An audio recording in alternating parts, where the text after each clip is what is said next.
আসসালামু আলাইকুম, তোমাদের সবাইকে স্বাগতম জানাচ্ছি বিজ্ঞান ও বায়োলজি সাবজেক্টে। আগামী 60 দিনে আমরা 1000 জীববিজ্ঞান প্রশ্ন সমাধান করার প্রত্যয় রেখেছি।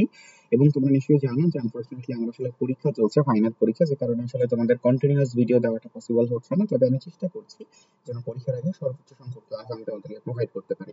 তোমরা অবশ্যই যারা প্রথমবার ক্লাসটা দেখছো, বিগত ক্লাস প্রত্যেকটা দেখে আসবে, যাতে করে তোমরা একটা ভালো ধারণা নিয়ে পরীক্ষার হলে যেতে পারো। আচ্ছা, তো বেশি কথা বাড়াবো না, আমরা চলে যাব আমাদের পরবর্তী অংশে। আমরা আজকে ডে 22 চলে এসেছি এবং বিসমিল্লাহির রহমানির রহিম বলে আমরা শুরু করতে যাচ্ছি। একটা ছোট্ট সমস্যা হয়েছে, সেটা হচ্ছে যে এই ক্লাসটা আমি আরো একবার নিয়েছি, বাট সেখানে কিছু সাউন্ড প্রবলেমের কারণে আমাকে আবার নতুন করে নিতে হচ্ছে। এমনিতেই সময় নেই, তার মধ্যে আবার এভাবে একটা ঝামেলা। তবুও আমি চেষ্টা করছি যেন তোমরা সর্বোচ্চ সাপোর্ট বা সর্বোচ্চ সেবাটা পাও। তো এখানে উত্তরটা সঠিক আকারে দেখাবো, বাট সমস্যা নেই, তোমরা জিনিসটা বুঝতে পারছো ইনশাল্লাহ। আচ্ছা, তো ছত্রাকের সঞ্চিত খাদ্য, তোমরা অনেক সময় দেখবা কি যে এই প্রশ্নটা আরো অনেক জায়গায় তুমি অনেকবার দেখেছো। এটার কারণ কি বলতো? এটার কারণটা হচ্ছে এই প্রশ্নটা শৈবাল এবং ছত্রাক অধ্যায়ের মোস্ট ইম্পর্টেন্ট একটা প্রশ্ন। এই প্রশ্নটা এবং কিছুক্ষণ পর আরো একটা প্রশ্ন আসবে, আমি তোমাকে রিমাইন্ড করে দিব। তো এই দুইটা প্রশ্ন আমাদের আসলে অত্যন্ত গুরুত্বপূর্ণ এই হিসাবে, যেটা বারংবার বিভিন্ন বিশ্ববিদ্যালয় বিভিন্ন অ্যাডমিশন পরীক্ষায় আসে। আচ্ছা, তো ছত্রাকের সঞ্চিত খাদ্য, এটার উত্তরটা হচ্ছে গ্লাইকোজেন ও তৈলবিন্দু। এখন কথা হচ্ছে এই প্রশ্নটা কিভাবে গুরুত্বপূর্ণ হয়। এটা কারণটা হচ্ছে, তুমি যখন দেখবা যে ছত্রাকের সঞ্চিত খাদ্য গ্লাইকোজেন ও তৈলবিন্দু, তখন কিন্তু তোমাকে অটোমেটিক ভাবে পড়তে হবে উদ্ভিদ এবং প্রাণী দুইটার ভিন্ন ভিন্ন ধরনের সঞ্চিত খাদ্য আছে। এই দুইটা খাদ্যের কথা কিন্তু তোমার আমাকে কমেন্টে বলতে হবে। তোমরা যারা খুব সিরিয়াস ভাবে ক্লাস করো, আমি চাই প্রত্যেকে যেন এই কমেন্টটা করো যে উদ্ভিদের সঞ্চিত খাদ্য কোনটি এবং প্রাণীর সঞ্চিত খাদ্য কোনটি। এই তিনটা এমসিকিউ আমার মনে হয় যে কোনো ভর্তি পরীক্ষার জন্য অত্যন্ত বেশি গুরুত্বপূর্ণ। ওকে, তাহলে ছত্রাকের সঞ্চিত খাদ্য গ্লাইকোজেন এবং তৈলবিন্দু। আচ্ছা, পরবর্তী প্রশ্ন দেখো যে এগারিকাস। এগারিকাস তোমরা নিশ্চয়ই জানো যে এগারিকাস হচ্ছে আমাদের একটা কি ছত্রাকের একটা গণ, বা ছত্রাকের একটা আমরা বলতে পারি কি বলে, গণ অর্থ কি, যেটাই হোক। সো আমাদের এই যে আমাদের এগারিকাস, এই এগারিকাসের জনন অংশ কোনটি? সো এগারিকাসের এই জনন অংশ প্রশ্নটা খুব একটা বেশি গুরুত্বপূর্ণ না, তবে এই হিসাবে গুরুত্বপূর্ণ যে এটা আসলে আমাদের বইয়ের মধ্যে এটার আসলে বর্ণনা দেওয়া আছে। কিরকম করে বর্ণনা দেওয়া আছে তুমি দেখবা, যেটা কিন্তু বোল্ড লাইন আকারে বর্ণনা দেওয়া আছে। যে কারণে তোমার আসলে এই তোমরা যখন এরকম কোনো একটা জিনিস দেখবা বা কোনো একটা বইয়ের মধ্যে দেখবা যে বোল্ড লাইন আকারে দেওয়া, এরপরে এটার বর্ণনা দেওয়া আছে, তোমার কাজ কি হবে বলতো? বোল্ড লাইনগুলো মাস্ট পড়ে রাখা। এটার কারণ কি বলতো? কারণ টিচার যখন ওই অংশটা দেখতেছে, তখন তার কাছে কিন্তু জিনিসটা সহজ।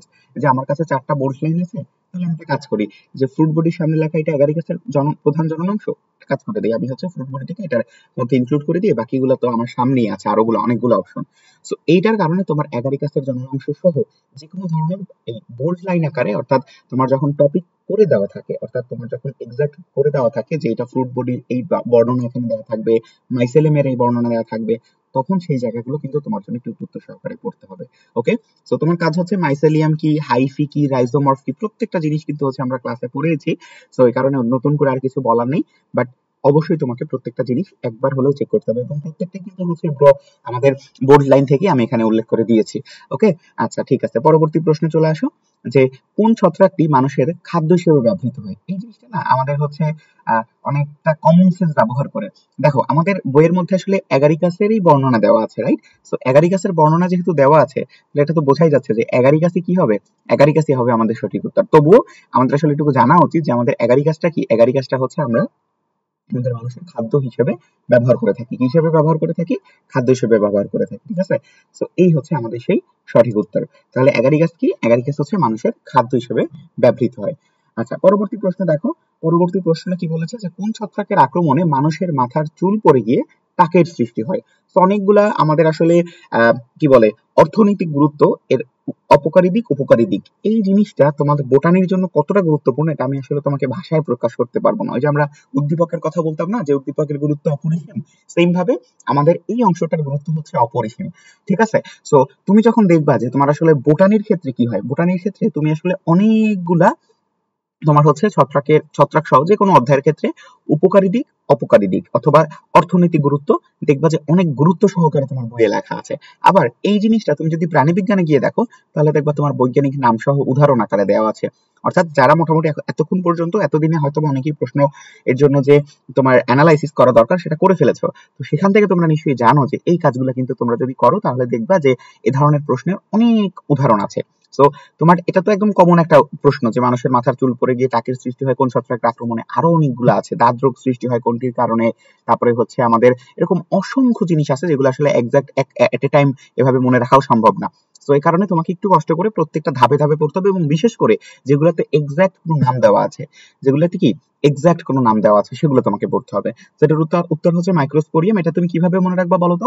মানুষের মাথার চুলের যে স্কাল্প গুলো আছে সেগুলো কি খুবই ক্ষুদ্র, আমাদের অনুবীক্ষণ যন্ত্র দিয়ে দেখতে হয়। তো সেই স্কাল্প গুলো মাইক্রো হওয়ার কারণে এটার উত্তরটাও কি মাইক্রোস্পোরিয়াম। শেষ।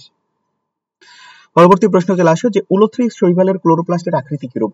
ভাইয়া তোমরা একটু দেখবা যে আমাদের এই ক্লোরোপ্লাস্টের আকৃতি এত গুরুত্বপূর্ণ যে একমাত্র জিনিস বা একমাত্র টপিক যেটা বইয়ের মধ্যে দুইবার আছে। বইয়ের মধ্যে কয়বার আছে? দুইবার আছে। একবার আছে তোমার প্রথম অধ্যায় মানে কোষের গঠনে, আরেকবার আছে শৈবাল ছত্রাকে। তাহলে বুঝতেই পারছো যে এই জিনিসটা আসলে কতটা গুরুত্ব সহকারে পড়তে হবে। তো এখানে আমাদের মানে যেই কয়টা উদাহরণ আছে, স্পাইরোগাইরা, তারপরে হচ্ছে আমাদের অয়োডোগোনিয়াম, এরকম যেই কয়টা উদাহরণ আছে প্রত্যেকটার উদাহরণ সহকারে অর্থাৎ তাদের ক্লোরোপ্লাস্টের আকৃতি কেমন হয় সেগুলো তোমাদের কিন্তু এখান থেকে পড়তে হবে। তো উলোথ্রিক্সটা সব থেকে গুরুত্বপূর্ণ। উলোথ্রিক্সের দুইটা জিনিস অনেক গুরুত্বপূর্ণ, একটা হচ্ছে উলোথ্রিক্সের যৌনচরণ কোন ধরনের, উগামাস, আইসোগামাস নাকি অ্যানাইসোগামাস ধরনের, আরেকটা কি, আরেকটা হচ্ছে তার শৈবালের ক্লোরোপ্লাস্টের আকৃতি কেমন। তো শৈবালের ক্লোরোপ্লাস্টের আকৃতি হচ্ছে গার্ডল আকৃতির। তো এই জায়গা থেকে আমি কিন্তু শিখেছি যে তোমরা মেয়েরা যারা হচ্ছে মাথায় একটা জিনিস দাও না, কি যেন তোমার হচ্ছে চুল আটকানোর জন্য, আটকানো না মানে চুল বাঁধার জন্য গার্ডল, তো সেই রাবারের মতো সেই গার্ডলটা হচ্ছে আমাদের এই উলোথ্রিক্সের আকৃতি, এবং অনেক সময় এটাকে আংটি আকৃতিও বলা হয়ে থাকে। তো গার্ডল আকৃতিটা একটু বেশি পশ শোনাচ্ছে, যে কারণে হয়তো বা এটা প্রশ্নের উত্তর আকারে দেওয়া আছে। তো প্রত্যেকটা শৈবালের ক্লোরোপ্লাস্টের আকৃতি তোমাকে পড়তে হবে, খুব সুন্দরভাবে লেখা আছে। তো এটার কারণে তোমরা কিন্তু এই ক্লোরোপ্লাস্টের আকৃতি বলো, উলোথ্রিক্সের যৌনজনন বলো, যেটাই বলো না কেন, প্রত্যেকটা জিনিস তোমার গুরুত্ব সহকারে পড়তে হবে, এই কারণে যে এখান থেকে যে শুধু কমন পড়বে এমন না, বাট এটার আশেপাশে কিছু কমন পড়তে পারে। ওকে, আচ্ছা, সঠিক উত্তর আমরা পেয়ে গেলাম। এরপরে দেখো পরিবেশ দূষণের সূচক হিসেবে কাজ করে কোনটি। এটার আসলে একটা মানে খুবই অপরিসীম গুরুত্ব সহকারে একটা প্রশ্ন। এটার কারণ হচ্ছে যে পরিবেশ দূষণের নির্দেশক আর সূচক দুইটা জিনিস কিন্তু একটু ভিন্ন।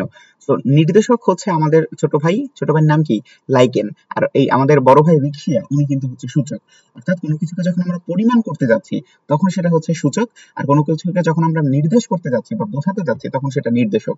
তো সূচক হিসেবে কাজ করতেছে কিন্তু আমাদের রিক্সিয়া, অর্থাৎ সে হচ্ছে আমাদের ব্র্যান্ড অ্যাম্বাসাডর।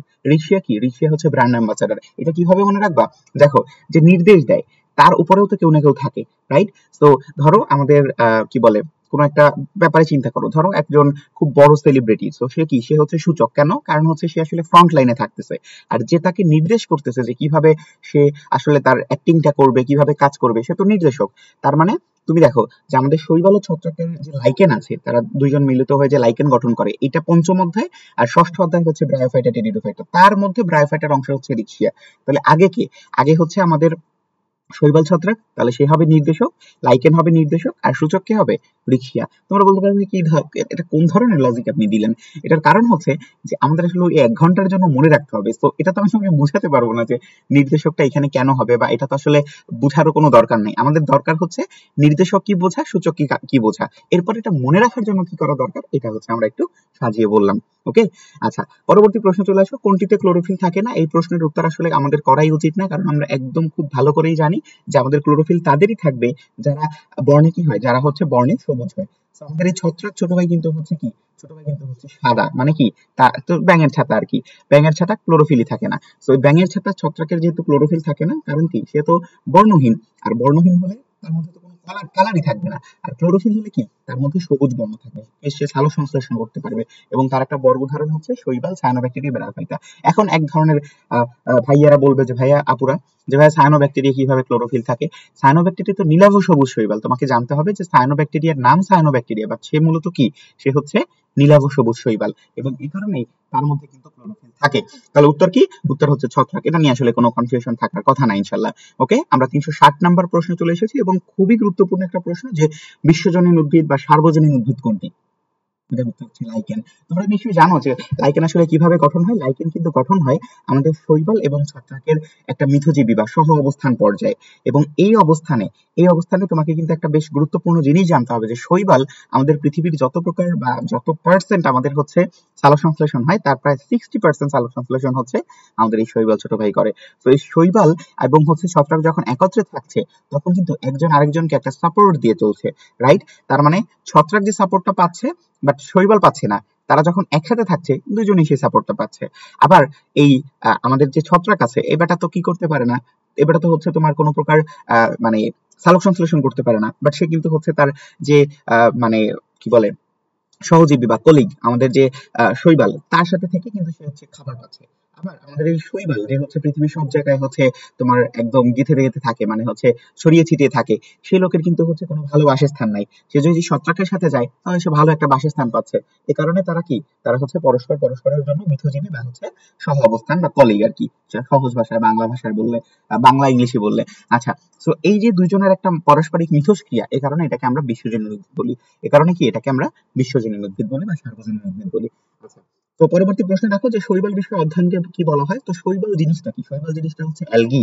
তো শৈবাল বিষয় যদি অ্যালগি হয় তাহলে সেটা সম্পর্কে যে অধ্যয়নরত বিষয় আছে সেটাকে আমরা কি বলবো, অ্যালগোলজি। বাট ফাইকোলজিও বলা হয়, এটা কি কি ফাইকোলজিও বলা হয়। তোমরা দেখছো যে আমরা যখন হচ্ছে শৈবাল সম্পর্কে অনেকগুলো তথ্য বলি তখন কিন্তু হচ্ছে আমরা এরকম বলি যে লিথোফাইট, এপিফাইট, এন্ডোফাইট। তো এটার কারণটা কি, এটার কারণটা হচ্ছে যে এটা একটা উদ্ভিদ বা এটা কি, এটা হচ্ছে একটা উদ্ভিদ না, এই কারণে হচ্ছে ফাইটটা বলি। তো সেখান থেকে সামহাউ চলে আসছে ফাইকোলজি। একই সাথে ফাইকোলজিও বলা হয় এবং এটাকে মানে শৈবাল বিদ্যাকে অ্যালগোলজি বলা হয়। এখন একদল কমেন্ট করবে যে ভাইয়া দুইটা যদি একসাথে থাকে কি দিব, দুইটা কখনোই একসাথে দিবে না। টিচারদের সামনে দেখতেই পাচ্ছে যে ফাইকোলজিও আছে, অ্যালগোলজিও আছে, তাহলে তো দিবেই ফাইকোলজি। কারণ কি, তোমাকে হচ্ছে জিনিসে কনফিউজ করার জন্য। সো ফাইকোলজি অ্যালগোলজি দুইটাই মনে রাখবা, বাট পরীক্ষা আসবে কিন্তু ফাইকোলজি। সো শৈবাল বিষয় অধ্যয়ন করাকে কি বলা হয়, ফাইকোলজি। রাইট, ওকে ডান। পরবর্তী প্রশ্ন দেখো, নিচের কোনটি ফায়ার অ্যালগি। তোমরা তোমাদের বই খুললেই দ্বিতীয় পেজে প্রথম দুইটা পেজ থেকে যে কয়টা এমসিকিউ হবে সেখান থেকে তোমার হচ্ছে দুই তিনটা পরীক্ষা নেওয়া যাবে। সো ফায়ার অ্যালগি এই অংশটা কোনটা বলো তো, এই অংশটা কিন্তু হচ্ছে তোমরা বইটা খুললেই দ্বিতীয় পেজে যে একটা তোমরা বক্স বা চার্ট দেখো না, যে চার্টের মধ্যে তোমার কি লেখা আছে, তোমার হচ্ছে আরো অনেকগুলা এই যে তোমার রোডোফাইটা, পাইরোফাইটা, এই যে জিনিসগুলো আছে না, এবং সেখানে কিন্তু হচ্ছে তাদের উদাহরণ সহকারে, যেমন হচ্ছে নেভিকুলা উদাহরণ সহকারে। তারপরে নেভিকুলা কিসের উদাহরণ তোমরা কিন্তু আমাকে কমেন্টে জানাবা, অবশ্যই জানাবা নেভিকুলা কিসের উদাহরণ। ঠিক আছে, তারপরে হচ্ছে আমাদের কি ক্রাইসোফাইটা কোনটা আছে বলো তো, এখানে কোনটা ক্রাইসোফাইটের উদাহরণ, সার্গাসাম নাকি পলিসাইফোনিয়া, আমাকে কিন্তু জানাতে হবে। পাইরোফাইটা পাইরোফাইটা হচ্ছে আমাদের ফায়ার অ্যালগি, এবং এই পাইরোফাইটা এই লোকে কিন্তু হচ্ছে একটা বিশাল পাওয়ার নিয়ে চলে। কিরকম পাওয়ার, এ কিন্তু বায়োলুমিনেসেন্স ক্রিয়েট করতে পারে। ভাই বায়োলুমিনেসেন্স কি, তোমরা তোমরা হচ্ছে যারা যারা বিদেশে গেছো, আমি জানি যে আমার মতো কেউ আসলে এখন পর্যন্ত অনেকেই বিদেশে যেতে পারোনি। সো এই যারা যারা বিদেশে গেছে তারা তাদের মধ্যে যারা আবার হচ্ছে একটু সমুদ্র পাড়ে গেছে তারা অনেক সময় দেখবে যে ওই সব দেশের তোমার হচ্ছে যে সমুদ্রগুলো আছে সেগুলো হচ্ছে মানে কিছু কিছু জায়গায় হচ্ছে এরকম, মানে সারি সারি জায়গায় হচ্ছে নীল রং লাল রং এরকম হচ্ছে একটা আবরণ বা হচ্ছে একটা কি বলতে পারি আমরা, একটা কালারফুল অবস্থা। তো এই কালারফুল অবস্থাটা সমুদ্রের মধ্যে কোত্থেকে আসলো, এই যে লোকেরা আছে জিমনোডিনিয়াম, এই যে লোকেরা আছে এরা হচ্ছে বায়োলুমিনেসেন্স ক্রিয়েট করতে পারে, এরা হচ্ছে পাইরোফাইটা বা হচ্ছে ফায়ার অ্যালগি। তো এরা এই জিনিসটা তৈরি করার মাধ্যমে আমাদের হচ্ছে এরকম একটা বর্ণ বা হচ্ছে একটা আভা দেয়, এবং এইটার কারণেই তাদেরকে আমরা কি বলি, ফায়ার অ্যালগি বলি। ওকে, আচ্ছা। সো পলিসাইফোনিয়া এটা কিসের উদাহরণ আমাকে জানাবা তাহলে। আমি অনেকগুলো বলে দিয়েছি, অনেকগুলো বলিনি, সেগুলো কিন্তু তোমাকে আমাকে জানাতে হবে, ঠিক আছে। আচ্ছা, পরবর্তী প্রশ্নে চলে আসো। পরবর্তী প্রশ্নে কি বলা হয়েছে যে ফ্লাজেলা যুক্ত স্পোরকে কি বলা হয়। যারা যারা আমরা ক্লাস করেছি তারা কিন্তু জানি যে জু থাকা মানে কি, জু কারা, জু হচ্ছে প্রাণী, জু মানে কি, জু মানে হচ্ছে চিড়িয়াখানা। চিড়িয়াখানা কেন বলা হচ্ছে, জু মানে হচ্ছে চিড়িয়াখানা কেন বলা হচ্ছে, কারণ এখানে প্রাণী থাকতে সেটা চলাচল করতে পারে। সো ফ্লাজেলা যদি কারো যুক্ত থাকে, কাউকে যদি তুমি পা লাগিয়ে দাও, কোন একটা জিনিসকে তুমি ধরো, তোমার হচ্ছে ক্লাসটার মধ্যে তুমি পা লাগিয়ে দিবা বা হচ্ছে ফ্লাজেলা লাগিয়ে দিবা, এই ক্লাসটাও চলাচল করবে। কারণ কি, কেউ যদি পা পায়, ওই যে সাপ যদি পা পায় তাহলে কিন্তু সে আরো বেশি চলাচল শুরু করে। সো ফ্লাজেলা থাকা মানেই হচ্ছে সে একটা প্রাণী, এবং মানে কথার কথা। সো এবং প্রাণী মানেই হচ্ছে জু, এবং এই কারণে এটাকে আমরা কি বলবো, জু স্পোর বলবো। এবং তোমাদের কিন্তু আমি হচ্ছে একদম নির্দেশ দিচ্ছি, হয় না, ওই যে নেতারা নির্দেশ দেয় তাদের কর্মীদের। তো আমি হচ্ছে টিচার হিসেবে স্টুডেন্টের নির্দেশ করতেছি যে তোমাদের এই হিপনোস্পোর কি, অটোস্পোর কি, অ্যাপ্লানোস্পোর কি, প্রত্যেকটা জিনিস কিন্তু তোমাকে পড়তে হবে। এবং এই জিনিসগুলো হচ্ছে একটার সাথে খুব ভালো করে কানেক্টেড, ঠিক আছে। অ্যাপ্লানোস্পোর কানেক্টেড, তারপর হচ্ছে হিপনোস্পোর, এই দুজনের সাথে কানেক্টেড। সো এই জিনিসগুলো হচ্ছে একটু নিজের মধ্যে করে পড়তে হবে। ওকে, আচ্ছা। এরপরে দেখো যে আমাদের পাথরের গায়ে জন্মায় যে শৈবাল তাকে কি বলে। ওই যে আমাদের হচ্ছে ওবায়দুল কাদের বলছিল না, পাথরের গায়ে লিখবো নাম হয়ে যাবে। তো সেই পাথরের গায়ে যে শৈবালটা জন্মায় সেই শৈবালটাকে কি বলে, এটা হচ্ছে ওবায়দুল কাদের কাছে প্রশ্ন। তো তোমরা নিশ্চয়ই জানো যে তোমাদের কিন্তু আসলে আমি এই জিনিসগুলো হচ্ছে একদম ভেঙে ভেঙে পড়াইছি, যে পাথরের গায়ে, পাথর মানে হচ্ছে লিথো, ছত্রাকের গায়ে যখন উদ্ভিদ জন্মাচ্ছে তখন সেটা ফাইট, ফাইট মানে হচ্ছে উদ্ভিদ, তার মানে পাথরের গায়ে জন্মায় যে শৈবাল তাকে আমরা লিথোফাইট বলি। আবার অ্যাপিফাইট যখন হচ্ছে কোনো কিছুর বাইরে বা হচ্ছে আমরা বলতে পারি যে, আমরা বলি না যে টিস্যুর অভ্যন্তরে, অভ্যন্তরে হলে সেটাকে আমরা বলি এন্ডোফাইট, বাহিরে হলে সেটাকে আমরা বলি হচ্ছে অ্যাপিফাইট। সো এপি মানে বহির, এ কারণে অ্যাপিফাইট, আর এন্ডো মানে ভেতরে, এ কারণে অভ্যন্তরে। সো এই জিনিসগুলো কিন্তু অনেকবার পড়াইছি, অনেকভাবে পড়াইছি। জিরোফাইট, জিরোফাইট কিন্তু আবার শৈবালের সাথে সম্পর্কিত না, এটা কিন্তু মরুজ উদ্ভিদ, ঠিক আছে। হ্যালোফাইট এটা আবার আমাদের শৈবালের সাথে সম্পর্কিত হয় না, এটা হচ্ছে আমাদের লবণাক্ত উদ্ভিদ, যেটা হচ্ছে আমাদের ম্যানগ্রোভ বনাঞ্চলে পাওয়া যায়। সো এই জিনিসগুলো কিন্তু তোমাদেরকে আমি ভেঙে ভেঙে পড়াইছি ঠিক এই কারণেই যে এইসব জায়গায় যখন এমসিকিউ আসবে আমার ভাইয়ারা আপুরা যেন হচ্ছে ভুল না করে। তো লিথোফাইট, লিথোফাইট হচ্ছে আমাদের পাথরের গায়ে জন্মানো শৈবাল। আচ্ছা, পরবর্তী প্রশ্নে দেখো, পরবর্তী প্রশ্নে বলা হয়েছে ছত্রাকের কোষ প্রাচীরের প্রধান উপাদান। একদম প্রথমে আমি সম্ভবত তোমাদের বলছিলাম যে একটা গুরুত্বপূর্ণ মানে আমাদের এমসিকিউ থাকে, যে এমসিকিউটা আসলে আমাদের সব সময় সব ধরনের প্রশ্ন উত্তর সেশন বা সব ধরনের প্রশ্ন উত্তর ক্লাসেই তুমি দেখবা। তারই একটা উত্তর হচ্ছে এইটা, যে ছত্রাকের কোষ প্রাচীরের প্রধান উপাদান কোনটি। তো ছত্রাকের কোষ প্রাচীরের প্রধান উপাদান সহ আমাদের উদ্ভিদের কোষ প্রাচীরের প্রধান উপাদান কোনটি, আমাদের ব্যাকটেরিয়ার কোষ প্রাচীরের প্রধান উপাদান কোনটি, তিনটাই খুব গুরুত্বপূর্ণ। ভাই আপনি প্রাণীর কথা কেন বললেন না, আপনি তো বৈষম্য করলেন। প্রাণীর তো নাই বেটা, প্রাণীর কি কোষ প্রাচীর আছে? প্রাণীর কোষ প্রাচীর নাই। প্রাণীর মানে কোষ প্রাচীর জিনিসটা কার? কোষ প্রাচীর জিনিসটা শুধুমাত্র আমাদের যেই কি বলে এটাকে তোমার উদ্ভিদ আছে এদের একটা বিশেষ বৈশিষ্ট্য বা একমাত্র একক একটা বৈশিষ্ট্য। তো এই কারণে ছত্রাকের কোষ প্রাচীরের প্রধান উপাদান হচ্ছে কাইটিন। তোমাদেরকে উত্তর আমি তোমাদেরকে চ্যালেঞ্জ করলাম, তোমরা কেউ লিখতে পারবা না কমেন্টে, ওই যে বলে না যে চ্যালেঞ্জ করে দিলাম আল্লাহ নামটি, তারপরে হচ্ছে কি আমাদের আরো ওই যে আর কি আলফল যে জিনিসগুলো করে, যেগুলো হচ্ছে মানুষের আবেগ নিয়ে করে। তো এগুলো এই জিনিসগুলো কিন্তু হচ্ছে খুবই খারাপ, তোমরা এগুলাকে আনফলো করে দিবা। কারণ হচ্ছে এরা আসলে মূলত আমাদের ধর্মীয় নাম ব্যবহার করে তারা আসলে কি করে, ব্যবসা করে। সো এগুলার কারণে এগুলোতে যদি আমরা লিখিও তাহলে আমাদের হয়তো বা সলভ হতে পারে, বাট আলটিমেটলি কিছুক্ষণ পর দেখবো যে জিনিসটা আমাদের জন্য খারাপ, ঠিক আছে। আমরা হচ্ছে আরো বেশি ছড়িয়ে দিব বিভিন্ন জিনিস। আমরা আসলে বর্তমানে তোমরা জানো যে প্যালেস্টাইন বা হচ্ছে আমাদের ভারত পৃথিবীর সব থেকে নিকৃষ্ট দেশে কিন্তু হচ্ছে বিভিন্ন ধরনের মানে মুসলিমদের উপর নির্যাতন করা হচ্ছে। এখন এখানে মুসলিম বা হচ্ছে অমুসলিমের বিষয়ের আগেও মূলত হচ্ছে মানুষ ব্যাপারটা সব থেকে বেশি গুরুত্বপূর্ণ। যে কারণে আমাদের এই মানুষ ব্যাপারটার উপর যেহেতু আক্রমণ হচ্ছে, এই জিনিসগুলোকে আমাদের প্রতিরোধ করতে হলে আমরা তো এখানে বসে যুদ্ধ করতে পারবো না, বাট অ্যাটলিস্ট অনলাইনে তো আমরা লেখালেখি করতে পারবো। তো এই লেখাগুলো কিন্তু তোমাদের থেকে আমি আশা করি। তোমরা তোমরা কমেন্টে সবাই কিছু লিখবা না, কারণ হচ্ছে আমার কমেন্ট তো আর আমার মানে আমার এই যে শিক্ষামূলক এই জায়গার কমেন্ট তো আর হচ্ছে কোথাও কোনো মানে বড় বড় জায়গায় বা হচ্ছে কোনো অনলাইন অ্যাক্টিভিস্ট দেখতে পারবে না, তোমরা নিজেদের ফেসবুক পেজে লিখবা, ঠিক আছে, যাতে করে হচ্ছে তোমরা এই জিনিসগুলোকে আরো বেশি ছড়িয়ে দিতে পারো। সো তোমাদের কমেন্টে বললে আমার কমেন্ট রিচ হইতো, বাট আলটিমেটলি কোনো লাভ হইতো না। বাট লাভটা হবে কোথায়? লাভটা হবে তুমি যখন নিজের প্রোফাইলে লিখবা, ঠিক আছে। তোমাকে আসলে দুইটা জিনিসকে আমি কম্প্রাইজ করে বুঝিয়ে দিলাম যে জিনিসটা আসলে কোথায় লাভ এবং কোথায় হচ্ছে তোমার প্রয়োজন। ওকে, সো সেলুলোজ কোন কোষ প্রাচীরের প্রধান উপাদান? উদ্ভিদ নাকি প্রাণী নাকি হচ্ছে আমাদের ব্যাকটেরিয়া? পেপটিডোগ্লাইকান কার? ছত্রাক, উদ্ভিদ নাকি হচ্ছে আমাদের কি বলে ব্যাকটেরিয়া? অবশ্যই হচ্ছে কমেন্ট করে জানাবা। আচ্ছা, পরবর্তী প্রশ্ন চলে আসো, শৈবালের সিলিকাময় কোষ প্রাচীরকে কি বলে? সরাসরি ডিরেক্ট একটা প্রশ্ন, প্রস্টিউল। এবং তোমরা আমাকে জানাবা কমেন্টে যে ডায়াটম কাকে বলে, ডায়াটম কাকে বলে, এটার সাথেই কানেক্টেড, ডায়াটম কাকে বলে আমাকে হচ্ছে জানাবা। শৈবালের সিলিকাময়, সিলিকা মানে কি? সিলিকা মানে হচ্ছে তোমরা আমাদের যে বালু আছে বালুর মধ্যে কি থাকে, সিলিকা থাকে।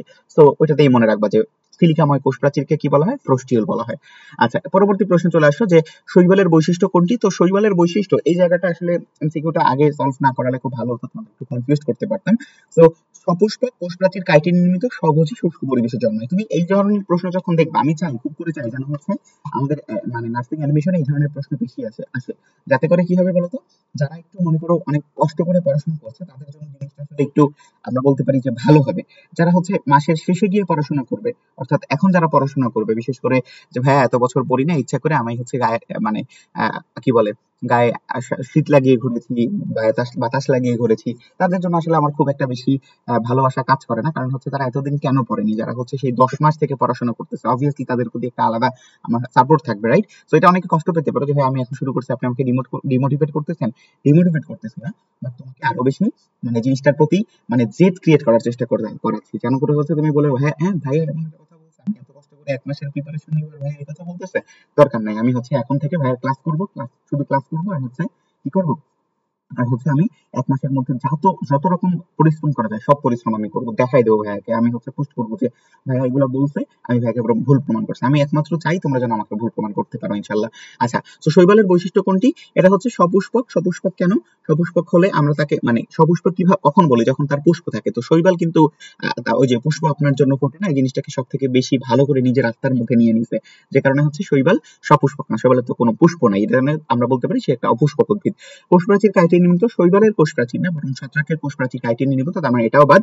শুষ্ক পরিবেশে জন্মায় না, শৈবাল মানেই হচ্ছে স্যাঁতসেঁতে পরিবেশ। আমরা স্যাঁতসেঁতে পরিবেশ বলতেই বুঝে যে সেখানে শ্যাওলা থাকবে, তো শুষ্ক পরিবেশে জন্মায় না, সে হচ্ছে স্যাঁতসেঁতে পরিবেশে জন্মায়। এবং সর্বশেষ স্বভোজী, অবশ্যই এবারটা যত প্রকারই যত যা খারাপ হোক না কেন, লোকটা চোর হলেও ভালো, সেম ভাবে স্বভোজী হওয়ার কারণ কি? কারণ হচ্ছে তার মধ্যে সালোক সংশ্লেষণ ঘটে, সে সালোক সংশ্লেষণ ঘটার জন্য ক্লোরোফিল দরকার, সেটা কিন্তু তার মধ্যে আছে, সুতরাং সে কি? সে হচ্ছে স্বভোজী।